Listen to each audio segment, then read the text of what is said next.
Hey everybody, Josh Neighbors here. This is the College Countdown brought to you by DraftKings here on the Rogue Media Networks. Also 365 Sports bringing this to you as well. Want to thank those folks for helping make this possible. On today's show, Penn State and LSU join Clemson in the It's Not Fixed Club. Also on today's show as well, we'll have some lines from next week upcoming, and Arkansas joining the coaching market. So plenty to get to on today's show. We'll begin with some admin, as we always say. On Twitter, we're at CC Podcast JN. I'm at Josh Neighbors _. Also, you guys can find the show wherever you guys get your podcasts and on YouTube as well. Like the video, subscribe to the channel, please, if you could. That would make things a lot easier on us here at the College Countdown.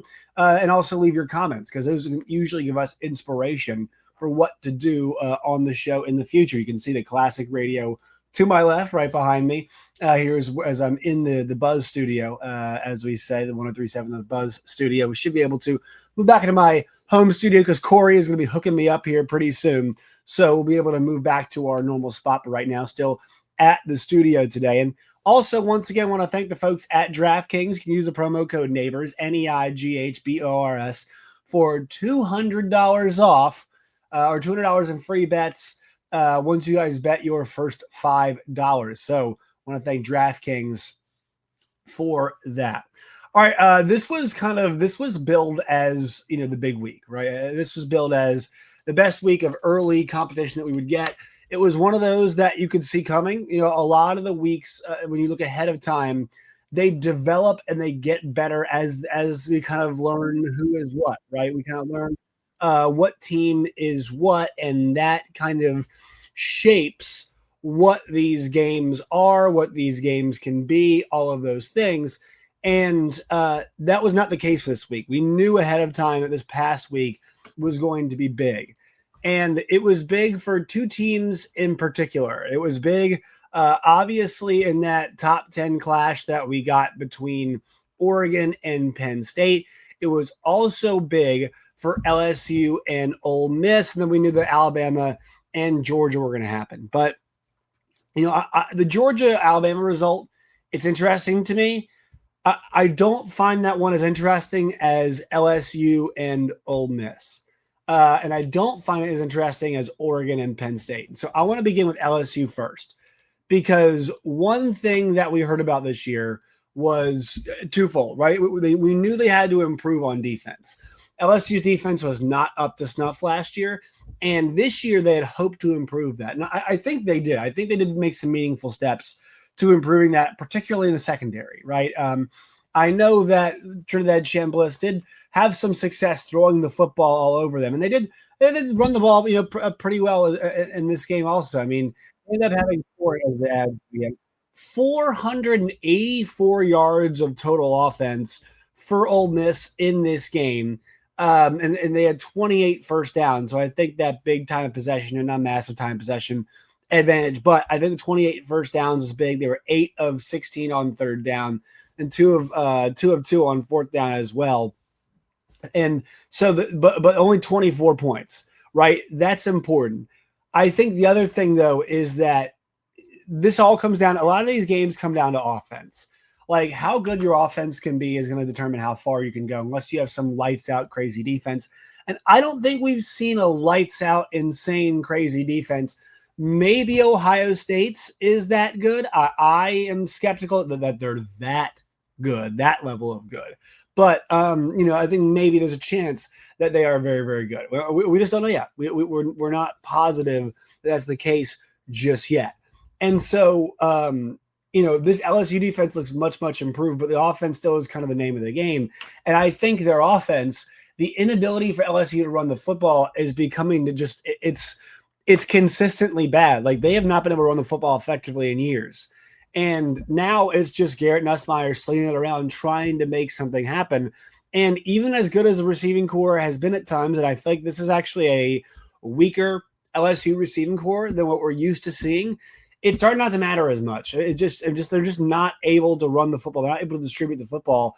And that difference that the wide receivers have created for them is starting to dissipate some. And Nussmeier, I think, is a good quarterback, but he's got no help, and they are a one-note team.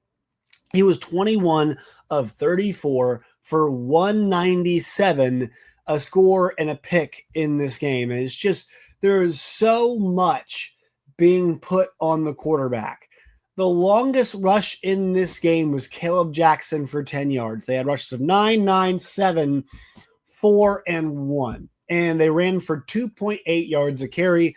That is not sack adjusted, but you're seeing my point here. And so LSU, while they are 4-1, and while they do have that win over Clemson, which does not look as good as it did previously, it's easy to be like, they still could definitely be a playoff team. That's totally not out of the realm of possibility. But it's not wrong to criticize them and think that, hey, this team is not as far along as they need to be. This team is not producing the way they need to be. And because they have not developed the running game. And their defense, while it looks very, very strong, is not like maybe even Ohio State's defense this year, Ohio State's defense last year, or Michigan's defense 2 years ago, Georgia's defense 2 years ago. Like they might be close in that area. I mean, numbers wise they are, but they did give up 400 some yards of offense in this game. And so the reason why I'm pitching it this way is LSU and Penn State joined the It's Not Fixed club, is that this was something that they tried to address, the offensive line and the running back position, and it did not improve, right? It did not improve. And Hartland Berry is 7 carries in this game for 22 yards. Juwan Johnson in this game. And these ads, just I hate the pre-start of these ads. Juwan Johnson in this game, obviously it was rough for him as well. But they can't get any of these guys going. They really can't. I'm having a tough time getting these young backs going. And look, their rush defense was good. Kewan Lacey was able to extend drives in the end. Trinidad Chambliss makes a big mistake in this game by running out of bounds. But LSU, it still didn't really matter. Love Lane Kiffin going for it. Ole Miss, while you might argue like, hey, they're 5-0, that's good for them. Maybe they don't look like they are a top 5 outfit, but they beat the hell out of Georgia State. They won at Kentucky by 7. They beat Arkansas by 6. They beat Tulane by 35, and they paced LSU in this game. Not pasted, they paced. P-A-C-E-D, pace them in this game. And look, they've got Washington State up next in 2 weeks. They're then at Georgia, at Oklahoma. So I guess we'll have a chance to figure out, hey, how good is this Ole Miss team? But I like the way they played. It's just that LSU feels like they should have been able to overcome what Ole Miss's offense did in this game. And because Ole Miss played well on defense, don't want to say that they didn't, but because they were not able to run the football effectively, that cost them in the end. And it's something it's been costing them for a little bit of time now. And I think that, that is something that we have to assess, obviously, when it comes down to LSU. So let's get to the Penn State side of this. We'll do that here in just 1 second. But first, a word from our friends at DraftKings. Your season, your shot. The NFL season is rolling, and every touchdown can bring you closer to a payout with DraftKings Sportsbook, an official sports betting partner of the NFL. From first touchdown scorer to anytime TD props or the thrill of live in-game betting, every snap is loaded with opportunity. New customers, this one is for you. Bet just $5 and get $300 in bonus bets instantly. Plus, score over $200 off NFL Sunday Ticket from YouTube and YouTube TV. Download the DraftKings Sportsbook app and use code NEIGHBORS. That's code NEIGHBORS to get $200 in bonus bets instantly when you place your first $5 bet. Plus over $200 off NFL Sunday Ticket from YouTube and YouTube TV. In partnership with DraftKings, the crown is yours. Want to thank our friends at DraftKings for sponsoring this here program once again. Promo code NEIGHBORS, that's promo code NEIGHBORS, gets you $200 in free bets once you bet your first $5. Also, are some stipulations as well. The crown is yours. DraftKings. Gambling problem? Call 1-800-GAMBLER in New York. Call 877-8-HOPE-NY or text HOPE-NY. Connecticut help is available for problem gambling. Call 888-789-7777 or visit ccpg.org. Please play responsibly on behalf of Boot Hill Casino and Resort in Kansas. Also, fees may apply in Illinois. 21 age plus and eligibility varies by jurisdiction. Void in Ontario. Bonus bets expire 7 days after issuance. For additional terms and responsible gaming resources, see dkng.co/audio. Also want to thank them once again, DraftKings. We'll hear some more from them in a bit. But also part of the It's Not Fixed Club, we go to Penn State, where they end up losing at home in this game to the Oregon, as we hear, the Oregon Ducks. 30-24 in this game. Was not able to watch as much of it. I was actually working on Saturday night. Was able to catch up a lot of this afterwards. But this is another subpar performance from Drew Aller. And I don't know what it is. Like, is it the talent evaluation that's going wrong for them? And not just saying they're with the quarterback, but also at wide receiver, because they have made some changes at that position. Oh, yeah, it's late in the day now. Just got woke up from a nap, try to get going here. But like, they bring in Pena, didn't have a great game, and some of the guys they've brought in, it's just not worked out as much as they wanted it to. Leading receiver was Devontae Ross, who had 4 catches, 48 yards, and 2 touchdowns. The longest passing play of the night was 35 yards. The longest rush was from Drew Aller at 20 yards. They were not able to pop as many explosive plays. And look at the other side of things. Dante Moore, like, you can see him growing, and slowly but surely it's coming along for him. They had 424 yards of offense to Penn State's 276. Now, that's a credit to Penn State for hanging the game, and they were 3-3 on third down tonight, but they didn't have the ball as much. Oregon was able to control it, felt like, the pace of this game, and especially in overtime, the two overtimes, getting the job done just a bit more efficient. They were obviously a bit better in those periods of time. And Penn State loses the turnover battle at home. It was just hard to watch this team kind of do the same thing over again. And look, this season is far from over, and Oregon is a very good team. But we were told that this Penn State team, it was going to be different, right?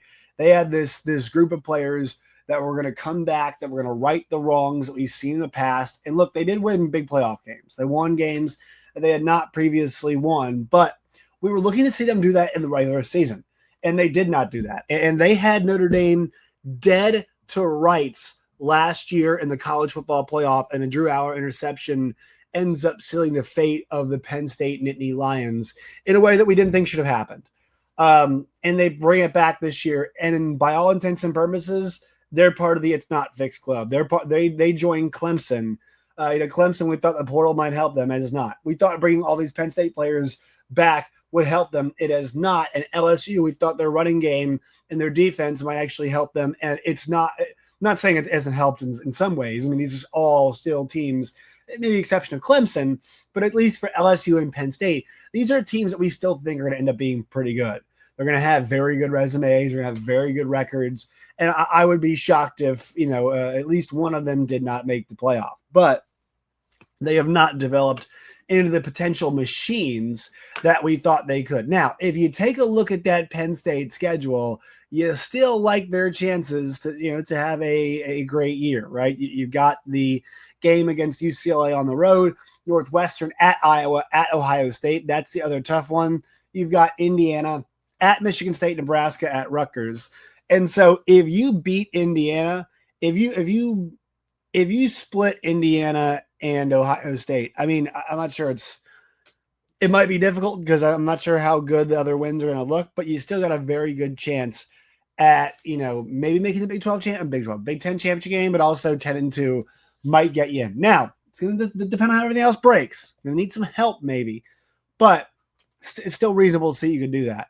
But it does put a lot more pressure on that game at Ohio State. If you win that one, you've changed the dynamic. You've changed the conversation.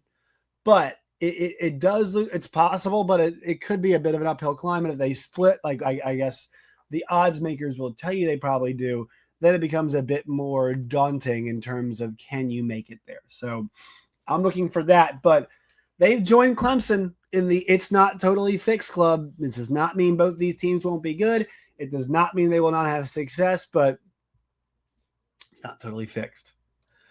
All right, this is one we'll break down on Wednesday as we sort through the coaching carousel. And Jack Allen and I will talk about what jobs also might open. Will Florida open? Will Auburn open? But for the time being, we know that one more job has become open in the power conference ranks. We know UCLA is open. We know that Virginia Tech is open. And we now know that Arkansas is open. An absolutely embarrassing effort from the Razorbacks on Saturday against Notre Dame seals the fate of head coach Sam Pittman. He is going to take that hike, if you will, and he is moving on. Bobby Petrino is the interim head coach. He fired three defensive staff members, including defensive coordinator Travis Williams, and this one joins a fray. I don't know if the same candidates are being considered for this job that are for UCLA, that are for this job and for Virginia Tech. What I can tell you is at the top of the list right now for folks in the Arkansas community is probably most likely Rhett Lashley, right? A guy who's a Northwest Arkansas guy. The thing, though, is that ACC and SMU, it's a lot easier of a lot in life having that kind of a schedule than it is having the schedule that Arkansas has. And SMU has made a commitment to football by saying that, hey, we'll join the ACC. We want to be relevant. We will not take television revenue, I think, for now another 6 years, 7 in total, but this is the second year of that. And Rhett Lashley is still got a program that is competitive in the ACC partially because of easier schedule, but partially because of the commitment that SMU has made to building that roster. Arkansas is going to have to make a massive commitment to football in a way that they have not done in the past. That is what it's going to take because this is a challenging job. You are hired to get fired, and that makes it very, very challenging to maintain a job like that. And you have to know that there's a financial backing there. You got to have some faith, and you have to be at a certain point. Like Rhett Lashley is at a point in his career where he can keep building winners at SMU most likely. Does he want the challenge of being an SEC coach? And I think this is a job that is going to be more accommodating to a Bobby Petrino, right? Because, I thought Bud Elliott made a great point where, look, Bobby Petrino is not a candidate for any other Power 4 coaching job. And so because of that, Arkansas could short him on the salary side, give him the job, and spend that money on building a roster. That is a possibility for them. It depends, if that's going to be the way they want to go, but that is something that obviously could be the way this goes. And so we have to see what the financial commitment is that the Razorback faithful and the Razorback boosters are willing to make, because that is going to define who is involved for this job. That'll be a huge part of this. Also, we'll look ahead to next week's lines here with our friends at the DraftKings Sportsbook. So at DraftKings, once again, the crown is yours. Go there today, and we'll wrap up with some of these lines. But once again, folks, if you don't know this, early in the week, great time to look ahead and find maybe an advantage that you might not find later on in the week. And so you can take a look. The biggest game we have, and this is shocking to say this, biggest game that we have next week is Vanderbilt and Alabama. Wild to think that. But you can see Service Academy unders. We love those. Navy and Air Force. I know Air Force does throw the ball more than most Service Academies do, but the total in Service Academy games goes under most of the time. Last week, Rice and Navy played in a Service Academy adjacent type contest. The under hitting that one pretty easily. So under 49.5, that's a play I'm looking at here early on in the week. Also, Baylor, Kansas State, 6.5. Baylor looked pretty good last week as well. And then Vanderbilt A&M, there's that 10.5 point line. Is there a body blow effect for what we saw last week?